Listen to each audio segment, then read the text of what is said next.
Hello বন্ধুরা, আজকে আবার আমরা চলে এলাম বিশ্বভারতীর ভিতরে একটা কাজে, যেখানে কিছু কন্ট্রাক্টের কাজ ছিল।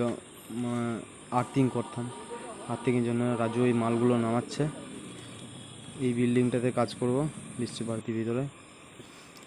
খুব সুন্দর পরিবেশ বিশ্বভারতীর ভিতরে। এটা সেই জায়গা যেটা বলে চাইনিজ ভবন, যেখানে চাইনিজ শেখানো হয়, চাইনিজ ভাষা শেখানো হয়।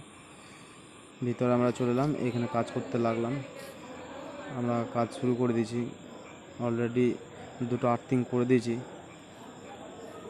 তোমার জায়গাটা একটু নরম ছিল, তাড়াতাড়ি হয়েছে। প্রায় 10 ফুটের পাইপ পড়ে আছে আর একটা। আমাদের কাজ এখানেই চলছে, প্রচণ্ড গরম আছে এখানে। আর আমাদের কাজের শেষের মুখে আর কি, এগুলো সব গুটিয়ে নিচ্ছি। এবার আমরা চলে যাবো অন্য একটা সাইড।